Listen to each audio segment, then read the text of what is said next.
Hi class, we are going to read the next part of our Ramona the Pest book. We didn't quite finish a chapter last time, so I hope we'll finish today. Alright, here we go.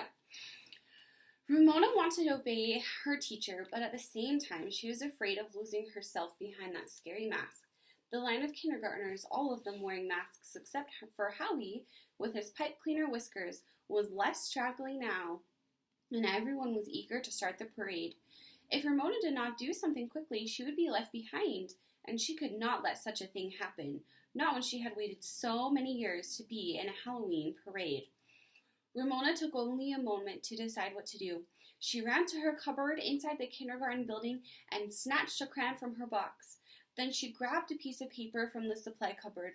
Outside, she could hear the many feet of the morning and afternoon kindergartens marching off to the big playground.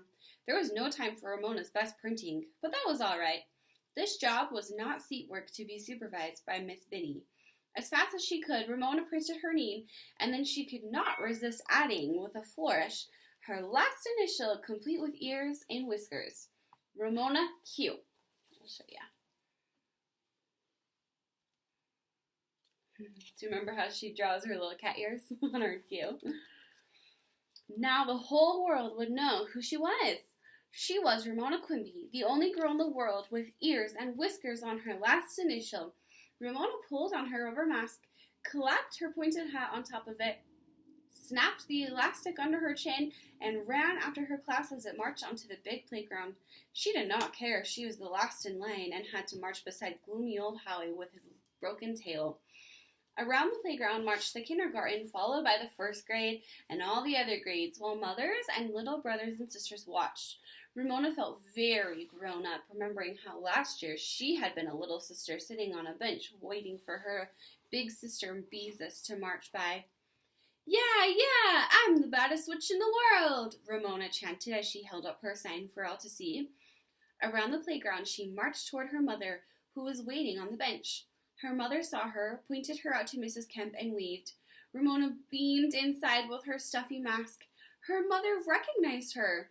Poor little Willa Jean in her stroller could not read, so Ramona called out to her, "It's me, Willa Jean." "I'm Ramona, the baddest witch in the world." Willa Jean in her rabbit mask understood. She laughed and slapped her hands on the tray of her stroller. Ramona saw Henry's dog Ribsy trotting along, supervising the parade. "Yeah, Ribsy! I'm going to get you, Ribsy!" she threatened as she marched past. Ribsy gave a short bark, and Ramona was sure that even Ribsy knew who she was. All right, we are now on chapter 7. Okay, chapter 7. The day things went wrong. I'm so excited. Ramona's day was off to a promising start for 2 reasons, both of which proved she was growing up. First of all, she had a loose tooth, a very loose tooth, a tooth that waggled back and forth with only a little help from her tongue. It was probably the loosest tooth in the morning kindergarten, which meant that the tooth fairy would finally pay a visit to Ramona before long. Ramona had her suspicions about the tooth fairy. She had seen Beezus search under her pillow in the morning after losing a tooth, and then call out, "Daddy, my tooth is still here. The tooth fairy forgot to come." "That's funny," Mr. Quimby would answer. "Are you sure?" "Positive. I looked every place for the dime." "Let me look," was always Mr. Quimby's suggestion. Somehow, he could always find the tooth fairy's dime when Beezus could not. Now Ramona's turn would soon come. She planned to stay awake and trap the tooth fairy to make sure it really was her father. Not only did Ramona have to lose a tooth to make her feel that she was finally beginning to grow up, she was going to get to walk to school all by herself. At last! Howie was home with a cold, and her mother had to drive Beezus downtown for an early dental appointment. "Now, Ramona," said Mrs. Quimby as she put on her coat, "I'm going to trust you to stay all by yourself for a little while before you start to school. Do you think you can be a good girl?"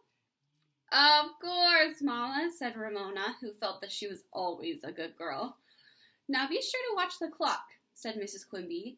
"You leave for school at exactly 8:15. "Yes, Mama." "And look both ways before you cross the street." "Yes, Mama." Mrs. Quimby kissed Ramona goodbye, "and be sure to close the door behind you when you leave." Yes, Mama, was Ramona's tolerant answer. She could not see why her mother was so anxious. When Mrs. Quimby and Beezus had gone, Ramona sat down at the kitchen table to wiggle her tooth and watch the clock. The little hand was at 8, and the big hand was at 1. Think about it. What time would that be? The little hand was at 8, and the big hand was pointing at the 1. It's been a few weeks since time, but think about it. Ramona wiggled her tooth with her finger, then she wiggled it with her tongue, back and forth, back and forth. The big hand crept to the 2. Ramona took hold of her tooth with her fingers, but as much as she longed to surprise her mother with an empty space in her mouth, actually pulling the tooth was too scary. She went back to wiggling it. The big hand moved slowly to 3. Ramona continued to sit on the chair, wiggling her tooth and being a very good girl as she had promised. The big hand crawled along to 4. When it reached 5, Ramona knew that it would be a quarter after 8 and time to go to school. A quarter was 25 cents. Therefore, a quarter past 8 was 25 minutes after 8. She had figured that answer out all by herself. Well, we know that in time, a quarter past is actually 15 minutes past. So Ramona is not on time. She is late. Well, let's see if she realizes that. At last, the big hand crawled to the 5. Ramona slid off the chair and slammed the door behind her as she started off to school alone. So far, so good. But as soon as Ramona reached the sidewalk, she realized that something was wrong. In a moment, she understood what it was. The street was too quiet. No one else was walking to school. Ramona stopped in confusion. Maybe she was mixed up. Maybe today was really Saturday. Maybe her mother forgot to look at the calendar. No, it could not be Saturday because yesterday was Sunday. Besides, there was Henry Huggins' dog, Ribsy, trotting along the street on his way home from escorting Henry to school. Today really was a school day because Ribsy followed Henry to school every morning. Maybe the clock was wrong. In a panic, Ramona began to run. Miss Binny would not want her to be late for school. She did manage to slow down and look both ways before she walked across the street. But when she saw that Henry was not guarding the usual intersection, she knew that the traffic boys had gone in and she was even later than she had thought. She ran across the kindergarten playground and then stopped. The door of the kindergarten was shut. Miss Binny had started school without her. Ramona stood, puffing a moment, trying to catch her breath. Of course she could not expect Miss Binny to wait for her when she was late, but she could not help wishing that her teacher had missed her so much that she had said, "Class, let's wait for Ramona. Kindergarten isn't any fun without Ramona." When Ramona caught her breath, she knew what she should do. She knocked and waited for the door monitor to open the door, and the monitor turned out to be Susan, who said, "You're late." "Never mind, Susan," said Miss Binny, who was standing in front of the class holding up a brown paper sack with a big T printed on it. "What happened, Ramona?" "I don't know," Ramona was forced to admit. "I left at a quarter after 8 like my mother told me." Miss Binny smiled and said, "Next time, try to walk a little faster." Before she continued where she had left off, "Who can guess what I have in this bag with the letter T printed on it? Remember, it has something that begins with a T. Who can tell me how T sounds?" "T, t, t," tickled the kindergarten. "Good," said Miss Binny. "Davy, what do you think is in the bag?" Miss Binny was inclined to bear down on the first letters of the word now, and the class was working on the sounds that the letters make. "Caterpillars," said Davy hopefully.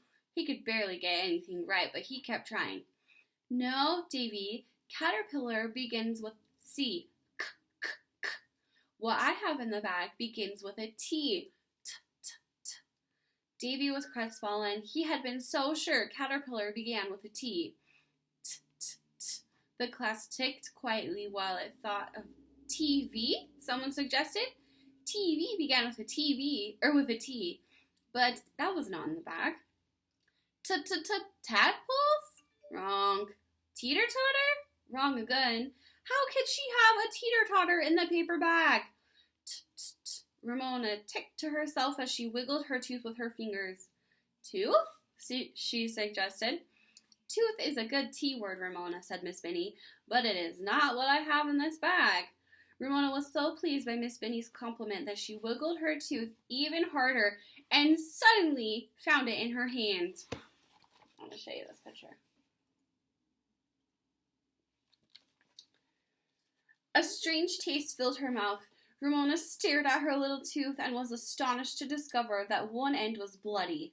"Miss Binny," she cried without raising her hand, "my tooth came out."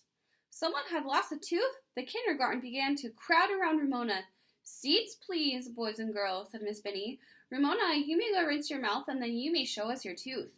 Ramona did as she was told, and when she held up her tooth for all to admire, Miss Binny said, "Tooth, t-t-t."